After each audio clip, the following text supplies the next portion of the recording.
I recently got an Oculus Quest VR set using a lot of my money. And I gotta say though, this thing is hecka cool. I mean, it feels cool, but you look incredibly dumb to any bystanders. It's insane because it feels exactly like being transported to a different world, and I really enjoy it. So expect some reviews on games for VR as well. Not FNAF VR though. I am a wimp. But today I'm reviewing basically the tutorial games of the Oculus.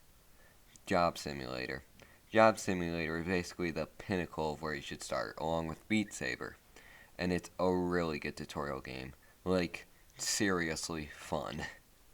I'm going to review all four of the games in this video. Office Worker, Gourmet Chef, Store Clerk, and Auto Mechanic. So buckle up, and this is a YouTube video. You're watching Disney Channel. Office Worker. Office Worker is probably the most chill one of these. I guess along with Store Clerk. But it's definitely a good place to start. You work in a small cubicle where there's infinite donuts, this drawing of a snazzy horse, and infinite coffee. Give me my yearly dose in 10 seconds. But the way basically all of these games work is you take a ticket, being different depending on where you're working, and do the task provided. And that sounds very boring on paper, but trust me, it's amazing. One of the best parts about these games is how wacky some of the stuff is. And it's in VR, so it actually feels like you're there.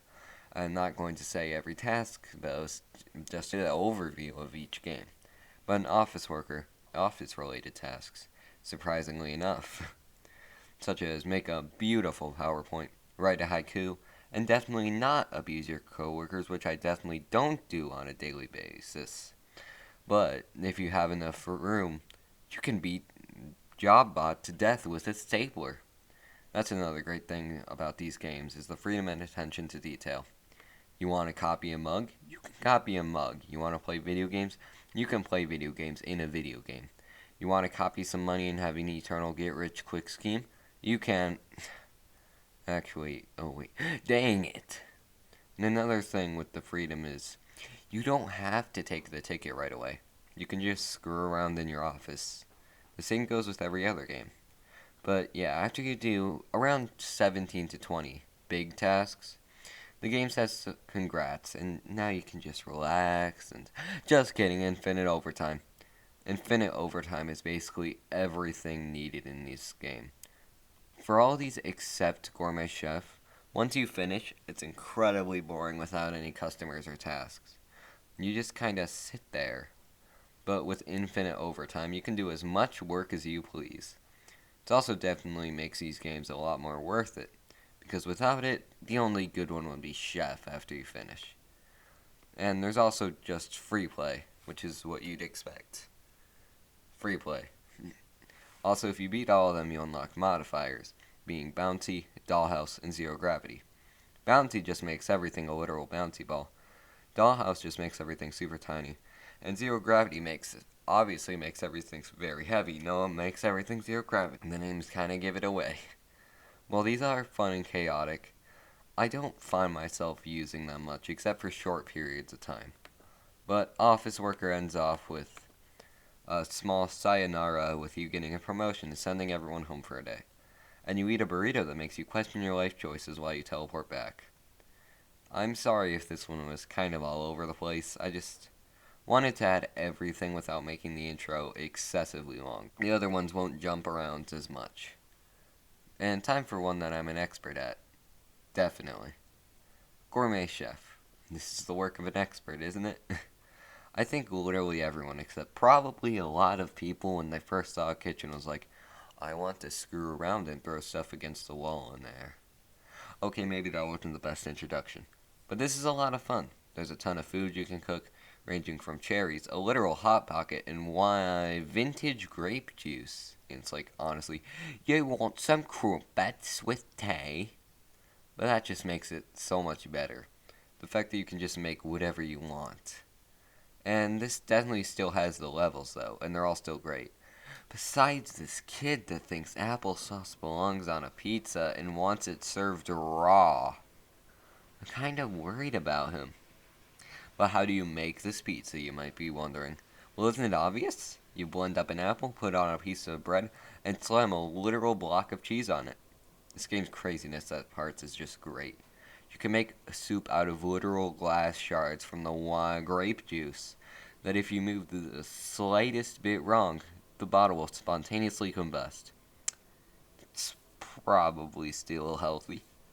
The game definitely purposely tries to make you realize you aren't supposed to take this seriously. You're supposed to mess around. I mean, it literally tells you to make pizza with applesauce. I once put pudding on pizza. That was in real life, though. Please don't ask any questions. I was very young. Anyway, this game also has infinite overtime, like all the other ones do. And this is definitely one of the better infinite overtimes, since you can make a crap ton of food items.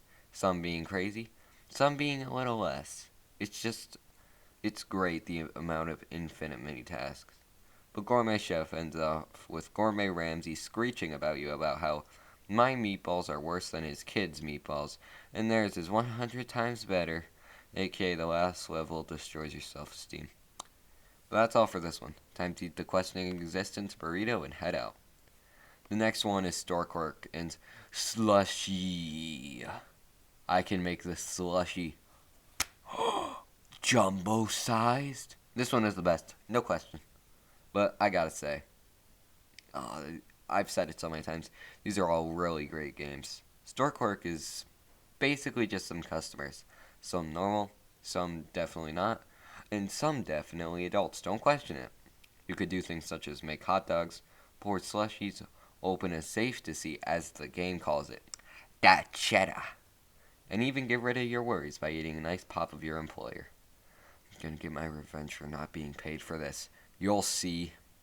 But anyway, this obviously just takes place in a small gas station-like store with things like infinite chips, soda that can ascend, and I can't get it open without flinging it everywhere. And there's also the jumbo sizer, which makes anything you want jumbo-sized, which I want in real life.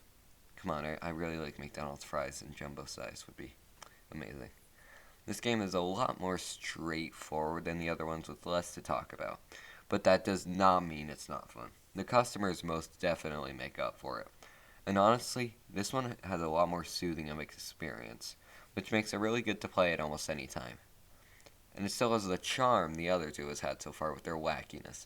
You can explore fireworks in people's faces, drive a remote car around to clean up messes, and what's even better, job bodies yet again in hitting him with the face range. You can even shoot him with fireworks. And infinite overtime is what you'd expect. Infinite customers asking for infinite slushies. And the ending is the feds coming in, and at first I was very worried because I thought they found out about this stuff. But they wanted me to point out who robbed me earlier, and I obviously didn't give them the right culprit because I hated one of the people that were in the 3 options. Like, honestly, this guy was a jerk. But even though there's not as much to talk about with this one, it's still really good. And time for the 4th and final game that I'm definitely qualified for. Auto Mechanic. Unlike the other ones, this has you working on a specific object, a car, albeit the car changes.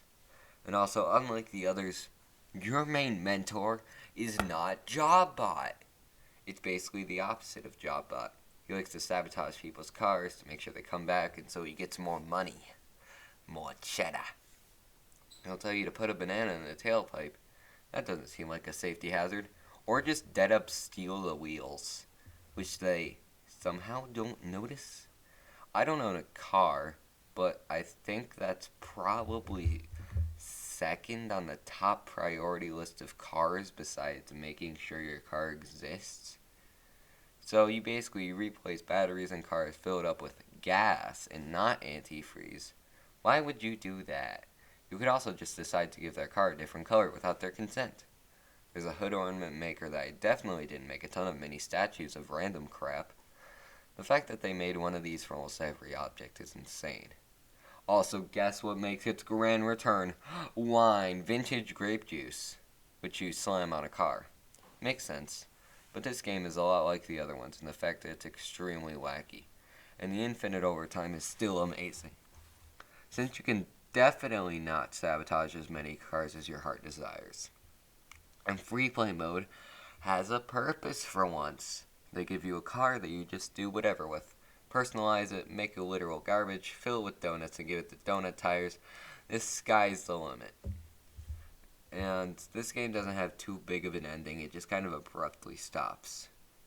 But that's the last game in this pack. And I have no idea what to do for a segue for the ending, so ending time. Ba-da-ba-ba-ba. So, if you have VR, you have to get these games if you don't already have them. They're all amazing. I'd say my favorite is probably actually Store Clerk, with Gourmet Chef, Auto Mechanic, and Office Worker in a close lineup. They're all still really fun though, and I had a great time with all of them. But thanks for watching this